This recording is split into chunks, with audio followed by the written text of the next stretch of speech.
Assalamualaikum warahmatullahi wabarakatuh. Alhamdulillahi rabbil alamin. Assalatu wassalamu ala ashrafi anbiya'il mursalin wa ala alihi wa sahbihi ajma'in. Amma ba'd. Halo teman-teman, bagaimana kabarnya hari ini? Semoga teman-teman masih dalam keadaan sehat ya. Dan tentunya teman-teman pasti masih semangat untuk mengikuti kegiatan pembelajaran hari ini. Nah, jika teman-teman sudah siap untuk belajar, maka kita berdoa dulu ya sebelum kegiatan pembelajaran hari ini dimulai, agar kegiatan pembelajaran hari ini diberi kemudahan oleh Allah Subhanahu wa Ta'ala. Dan tentunya juga apapun yang kita dapatkan dalam ilmu pembelajaran itu akan bermanfaat dalam kehidupan kita. Baik, kalau begitu kita siap-siap untuk berdoa ya.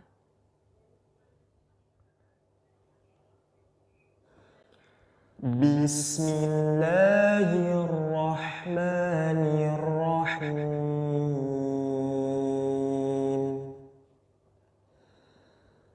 Rabbi shrah li sadri wa yassir li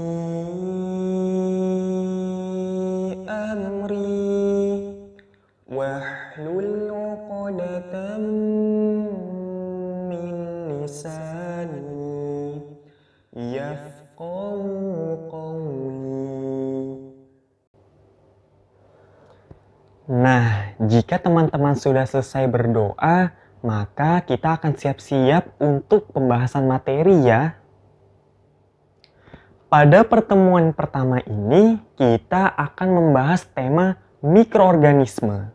Sebelumnya, teman-teman sudah pernah mendengar tidak apa itu mikroorganisme? Nah, jika belum, maka kita akan membahas secara bersama-sama ya. Mulai dari apa yang dimaksud dengan mikroorganisme, jenis-jenis mikroorganisme, dan apakah mikroorganisme itu termasuk makhluk ciptaan Allah Subhanahu wa Ta'ala? Kalau begitu, mari kita bahas mulai dari yang pertama. Mikroorganisme merupakan salah satu makhluk hidup yang diciptakan oleh Allah Subhanahu wa Ta'ala di alam kehidupan ini.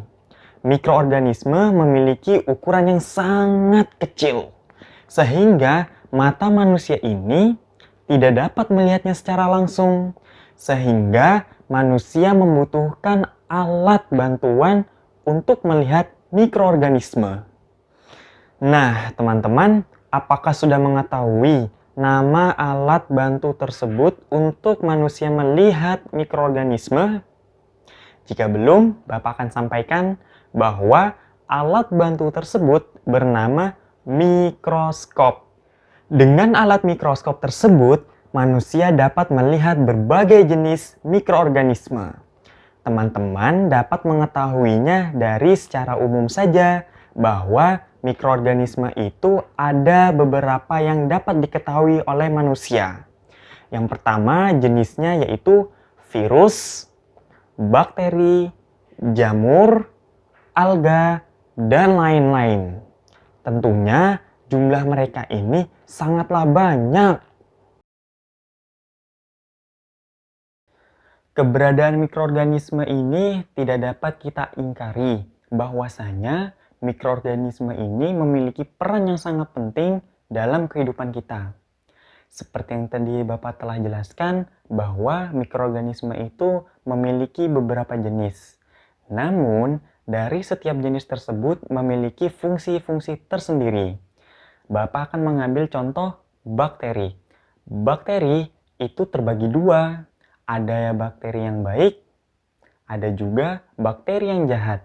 Namun, Bapak ambil bakteri yang baik ya.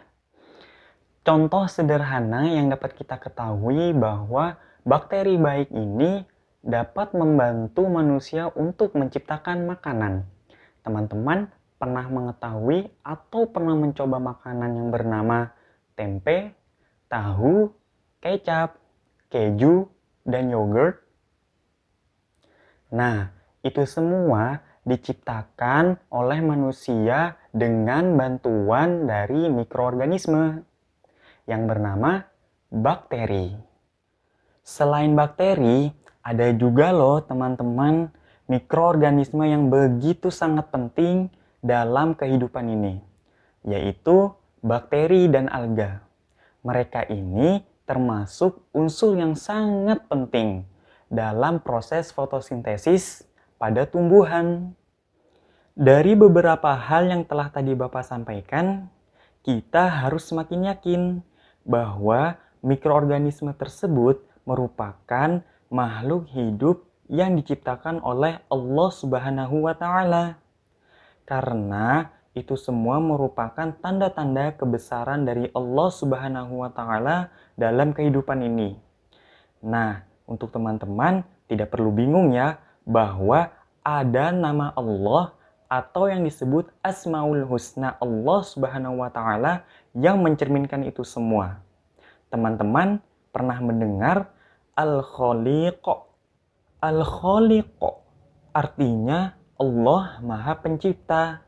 Dengan nama Allah ini kita mengetahui bahwa Allah lah yang menciptakan seluruh kehidupan ini, termasuk mikroorganisme. Tidak hanya mikroorganisme saja ya teman-teman, tetapi makhluk apapun yang berukurannya sangat besar ataupun makhluk hidup yang sekecil ini, itu juga termasuk makhluk hidup yang diciptakan oleh Allah Subhanahu wa Ta'ala. Dan ada satu nama Allah Subhanahu wa Ta'ala yang juga dapat kita rasakan bahwa manusia dengan makhluk hidup lainnya itu saling terhubung. Teman-teman pernah mendengar Asmaul Husna atau nama Allah Subhanahu wa Ta'ala yaitu Al-Wakil. Al-Wakil artinya Allah Maha Pemelihara. Maksudnya Pak, pemelihara itu bagaimana ya? Nah, maksud dari Allah Maha Pemelihara adalah Allah lah yang menjaga atau memelihara hubungan manusia dengan makhluk hidup lainnya, termasuk mikroorganisme. Seperti yang tadi telah Bapak sampaikan, bahwa mikroorganisme itu memiliki hubungan yang sangat dekat dengan manusia. Seperti contohnya yang tadi, bahwa mikroorganisme itu dapat membantu manusia untuk menciptakan makanan seperti tempe, tahu, kecap, keju, dan lain-lain.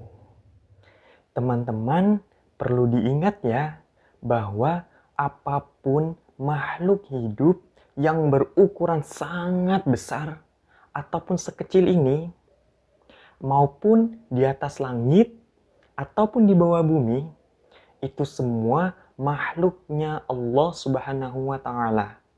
Dan yang lebih menariknya, apapun penciptaan Allah Subhanahu wa Ta'ala dalam kehidupan ini pasti tidak ada yang sia-sia. Semuanya memiliki fungsi atau manfaat. Nah, bagaimana teman-teman? Apakah sudah dapat dipahami dari beberapa hal yang telah Bapak sampaikan kepada teman-teman? Alhamdulillah. Baik, jika begitu, sebelum Bapak tutup kegiatan pembelajaran hari ini, Bapak akan menyampaikan sedikit informasi untuk teman-teman dalam catatan sejarah Islam. Pada pertemuan awal tadi, Bapak telah menyampaikan sebuah informasi tentang alat yang dapat membantu manusia untuk melihat mikroorganisme. Teman-teman masih ingat tidak apa nama alat tersebut? Ya, alat tersebut bernama mikroskop. Teman-teman perlu tahu ya bahwa ada seorang yang berhasil menemukan alat tersebut. Beliau merupakan seorang ilmuwan dan yang lebih menariknya, beliau juga termasuk ilmuwan muslim. Teman-teman sudah tahu belum nama beliau siapa? Ya, nama beliau adalah Abu Ali Muhammad Al-Hasan bin Al-Haytham atau yang disebut Ibnu Haytham. Beliau di wilayah Eropa dipanggil Al-Hazen. Beliau merupakan seorang ilmuwan yang berhasil menemukan ilmu optik atau lensa. Kemudian, beberapa waktu yang datang telah dikembangkan kembali oleh ilmuwan barat yang bernama Roger Bacon dan Johannes Kepler untuk mengembangkan mikroskop dan teleskop. Alhamdulillah, tidak terasa kegiatan pembelajaran hari ini telah selesai ya. Semoga teman-teman dapat memahaminya apa yang telah Bapak sampaikan sebelumnya. Baik, demikian dari Bapak. Bapak ucapkan, wabillahi taufiq walhidayah.